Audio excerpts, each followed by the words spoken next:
Aurora with Supercharged Science, Homeschool Science Curriculum for K through 12, and today we're going to talk about how to teach science in a way that really sticks without kids being bored, frustrated, without you having to be an expert or spending a ton of time on it.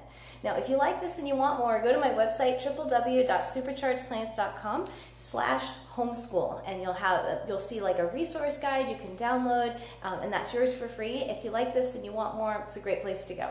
Superchargedscience.com/homeschool, and you can get that resource there.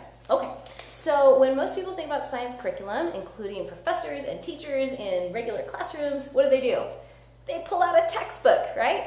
So this is like trying to drive a car with the muffler. So textbooks are really important, really key. They're great resources and they're great guidebooks, but it's not a curriculum. And here's why. So if you're going to teach your kids science, it's important to understand the difference and also the different tools that you have available. So the first thing before you start any project, whether you're going to make a quilt, whether you're going to build a house, whether you're going to educate a kid, you've got to get clear on what your goal is. What is your educational goal? What is the thing at the end of the year? You're like, when you reach there in June or September, or whenever your year ends, you're like, whew, we did an awesome job. Ding, ding, right? You get to ring the bell. So just make sure it's really clear what your goal is. So if your goal is to read this book, well, that's a goal, right? Okay, so what does that mean? That means that when most people pull out a book, like perhaps maybe as parents you or I were educated, we'd pull out the book and we'd read and we'd do the exercises, we'd turn in the homework and see how much stuff we memorized and could spit back on an exam, and maybe we got a good grade, maybe we didn't.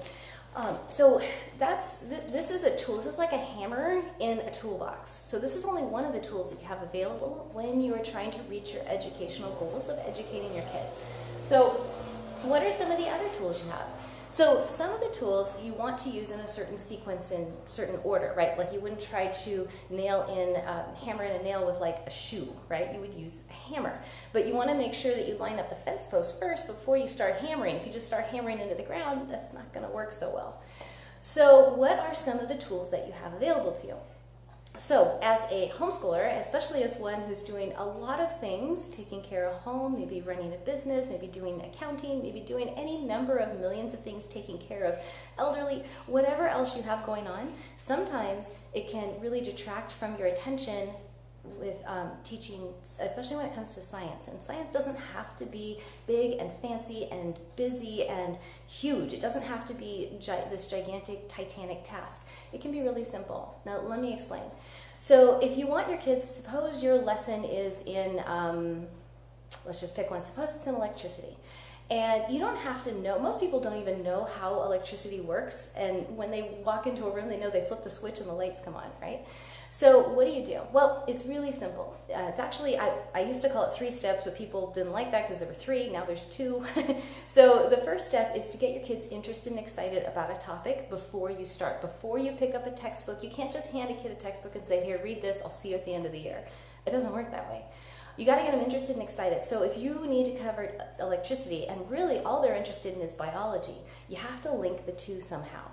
So you can start with biology and maybe move into something like bioluminescence, talk about light, and you can even talk about nerve cells and start to talk about electric current, and then you can bring that into electricity. So there are a lot of different ways you can do this. So suppose you want to talk about electricity. And you got to get really clear on what it is you want to know. Before I even start teaching kids, I have in my mind one particular thing I want them to learn at the end of the lesson. And it could be at the end of a 1-hour lesson, it could be at the end of a week. What's the 1 or maybe 2, no more than 3 concepts that they got to know. And because if you don't know that, this is true when I was teaching at the university level in mechanical engineering. I would walk into that room, before I walk into the auditorium of students, I always had 1 or 2 things I wanted them to know for sure at the end. And this could be higher pressure always pushes, if we're talking about aerodynamics. It could be that like charges repel, if we're talking about electricity. So while you're looking through your curriculum, pick that one concept, and then you have lots of different ways to fulfill that, lots of different experiments that you can design. Now remember, science isn't about memorizing a whole bunch of factoids. It's about getting your kids able to ask questions and get back answers. Design their experiments to answer their questions. That's all science is. And so once you break it down that way, it's easy to teach science, right? You get them interested in a topic, you get them really excited about something. So, for example, we talk about rocketry. I do a lot of live rocketry shows, and I'll bring in big rockets. This is one of them. Actually, I didn't realize it was quite this big. This one's about 6 feet tall. Here's the back end. And we'll talk about combustion, we'll talk about fire, we'll talk about all that kind of stuff, right? So one of the things I will do is I usually have my hair back and my goggles on and so forth. And we'll talk about fire, and we'll also talk about fire safety. And to get them interested and excited to talk about rockets, you bring a cool rocket in here. I've got maybe 60% of the room, but I don't have everybody. So in order to do that, I'll do, for example, because I'm a professional educator, I'll do like a fire show. And so I will have a piece of toilet paper in my hand like this, and I'll say, hey, so I have a piece of toilet paper and I have a piece of, say, regular paper. Suppose I've got a piece of regular paper in my hand, just a regular, here it is, sheet of paper in my hand, and I'll say, what's the difference? And they'll say, well, imagine they're the same size. And they'll say, well, which ones have the fibers that are really close together, and which ones are really more spread out? You know, what's the difference between these two? And they'll say, well, toilet paper is softer. This one has the fibers that are more spread out, so that means there's more airflow, there's more oxygen. Which one's going to burn faster? Oh, maybe this one, right? So I'll say, okay, let's try it. And so we'll count down, and 3, 2, 1, whoop, and it completely disappears. So the kids are like, wow, what happened, right? They're interested and excited about the topic. Now, you don't have to set things on fire. You can do it in many, many different ways, very simple ways. You can do baking soda and vinegar, but heat up the baking soda and add a little spoonful of soap to the vinegar. And then do your experiment. It's going to be different than the traditional way. There are tons of things you can do. You can make a laser microscope out of a little dollar store laser and a tiny little paper clip. That's on my website. You can look at that. Super simple. And you can use the projection method to see the microbes that are in your dog dish. So super simple. There's a million different experiments that are out there that you can do. So the kids are excited, right? They're like, oh my gosh, this is great. Okay, so now is where you do academics, because now they're interested. They're like, why did it burn so quickly? Why did that thing just go like, why is there no ash? And this is where you pull it out and you're like, hey, I don't know, let's look it up together. And now you're using the textbook like a tool. Make sense? Okay, so for electricity, I know there are a lot of people out there who are like, oh, I don't know how to teach electricity to my kids. I thought I would do this really quick for you, super simple, take a couple of notes. This is all you got to teach your kids. See, in order to teach kids new stuff, you got to link it to what they already know, something they're already familiar with. That's the way it sticks. So for electricity, oh, and so this is how you're not driving the car by the muffler, using the right parts for the right job, right? Okay, so for electricity, you say, okay, so kids like water, right? You say, who likes to play with water? And everyone's like, me! Okay, especially if it's a hot day. You say, all right, imagine I give you this hose, okay, and I connect it to itself, okay, and I fill it full of water. It's a hose connected to itself, totally full of water. And the kids are like, yeah, big deal. You say, it's okay, stick with me. How do we get the water to go around in the hose? And kids may say, well, you can shake it, or you can spin it. Yeah, well, maybe, but what does a fountain use? Oh, a fountain. Okay, it's got that thing in there, right, that pulls in water into a pump and spits it out, right? So we've got the pump here. Okay, so as it's going around here, if Facebook Live is going to reverse this, so if I put, let's see if I can do it backwards, P-U-M-P. Did that work? Can you read it? Okay. Okay, so the pump's going around and around, right? Is that kind of interesting? Not yet, right? So what if we put something over here? Have you ever seen these things before? It's a water wheel, right? So what happens when this thing comes over to, it's like a propeller for the water, comes over here and pushes on these veins, what happens? Yeah, the veins turn and they spin around, right? And then the water comes out the bottom and then it comes back around. You say, okay, so this is a water wheel, we got the pump here, this is the water going around in the hose. So in an electric circuit, this is your battery, this is your thing, could be your motor, could be your LED, could be your light bulb, could be your buzzer, could be a million different things, right? The water is your current, your electric current, and the hose itself, that's going to be your wire. So you see how we're relating these two things together? And so the kids are like, wow, okay, I get it, right? So now you start asking questions. You say, okay, what if I take this pump out, turn it around, and put it back in? Will this work in reverse, yes or no? And the answer is maybe. It depends. So if this is a motor, then yes. It's typical like DC motor. Yes, this will work forwards and reverse.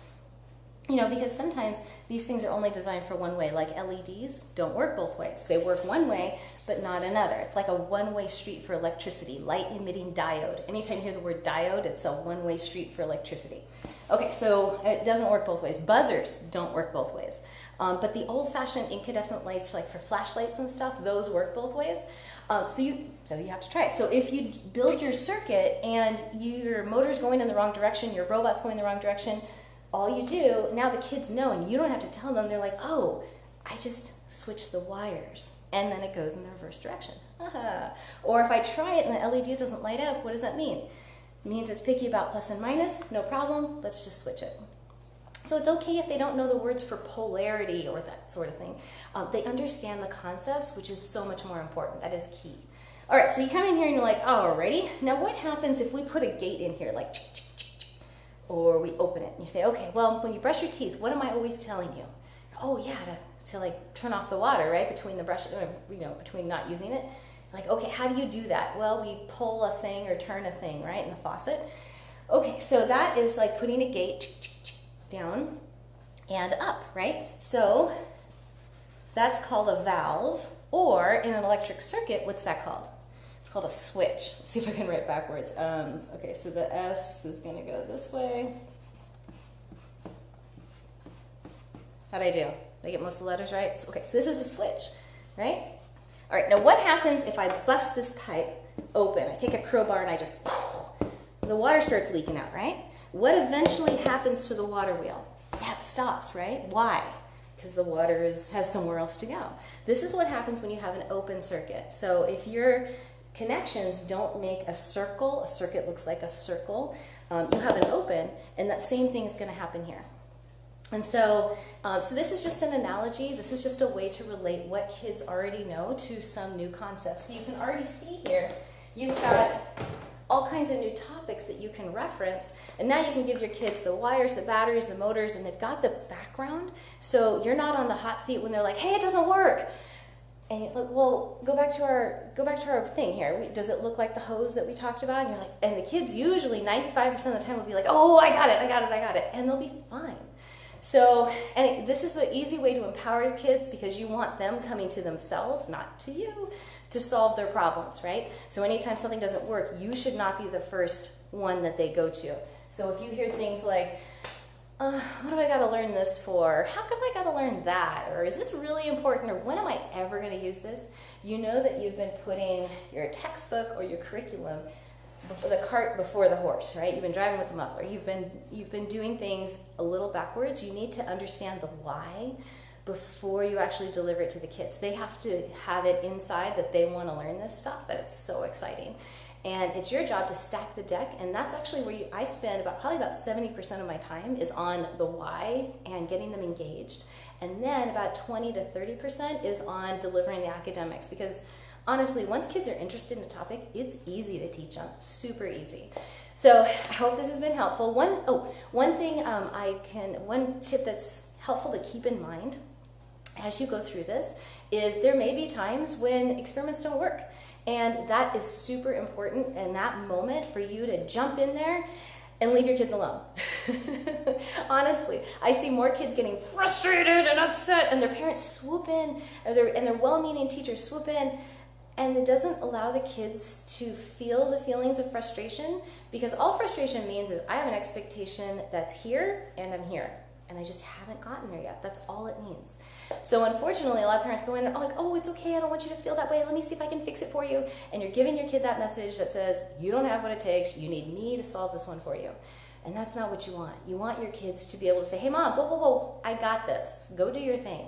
I'll call you when I need you. You want the kids to know that they've got what it takes. And that is a path in their life that you lay brick by brick by brick, and each one of those bricks is each one of those little wins where they're like, yes, I got it, yes, I made dinner all by myself, or yes, I did this by myself, yes. Every one of those builds and builds and builds until you get to a beautifully laid foundation that's called confidence, self-esteem, self-worth, and kids feel amazing, and those kids are unstoppable. So before you swoop in and help your kids because they're frustrated about something, it's okay for them to sit in it for a little while. You be a good judge with your kids whether it's too much, because you don't want them frustrated and then they're turned off to science forever. I'm not talking about that. I'm talking about initially when they get upset, where they see something and what they've done isn't a match, and they see something in their head and it isn't a match. You see artists like this all the time. They have a picture in their head of what it should look like. They draw something or they paint something amazing, and everybody's like, wow, and the artist is like, yeah, but it just means it isn't quite where they think it should be. Now, true, a lot of kids are hard on themselves, and so they see, unfortunately, this is driven by media. They'll see a lot of this perfect science experiments. They'll see the perfect teacher, and she'll not, or he won't have any spots on their clothes at all from their past experiments that blew up or whatever, didn't go right. And the experiment will go step 1, step 2, step 3, and perfect finish. And that's not science. Science is about, you got a question, you figure out a result that you hopefully think you're going to get, and you design an experiment to see if your guess was right. And most of the time it's not, and you miss something and you go back and you refine it. It's messy, it's wet, sometimes it catches on fire, but that's what science is. So allowing your kids to experience that process is what's going to help them learn to think like a scientist, have that great confidence. So again, just to recap, this is Aurora, by the way, if you just joined me, Supercharged Science. And what I just wanted to recap is that your job as a parent is not to have all the answers. Your job is to help them asking better questions, good questions such as, well, I guess you didn't expect that to happen. What's going on? You know, if kids have an experiment that didn't go right and they're feeling frustrated, don't get hooked. Just say, hey, so what's going on? You know, how can I help? Tell me about it. And sometimes just talking it out is good. It can be really helpful for the kids too. Going out for an ice cream, getting detached in the moment, especially if they've got like a steel claw grip on what it is they're doing and they're dealing with, and they're stuck. Just get him out, get a drink of water, go walk around the house, and then come at it again. Say, all right, tell me about it. What's really going on here?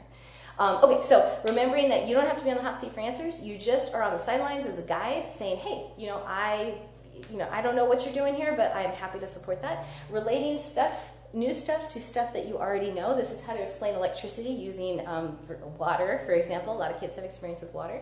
And also doing things that before you pick up that science curriculum textbook and hand it to your kids, because this is not a science education, it's a textbook, which is a resource you use to educate your child.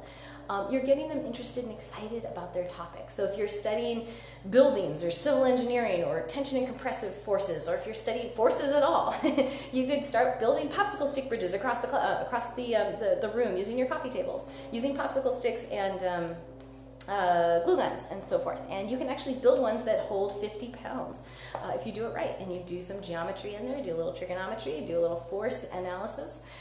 And so there's tons of ways to do this, and then do it successfully, and do it and have a blast with your kids, because this stuff, science can be really heavy and boring if you don't watch out and remember why you're doing it in the first place. Okay, so this is Aurora. I hope this has been helpful. Those are some of my best homeschooling tips for keeping things fun, boredom-free, frustration-free, hassle-free. Just go out there, roll around with your kids, have a great time. If you'd like to get that guidebook that I mentioned, if you want more help doing this, go to www.superchargedscience.com/homeschool, superchargedscience.com/homeschool, and you can download that free guide. And I look forward to hearing from you soon, and I will see you next time. Bye, everyone.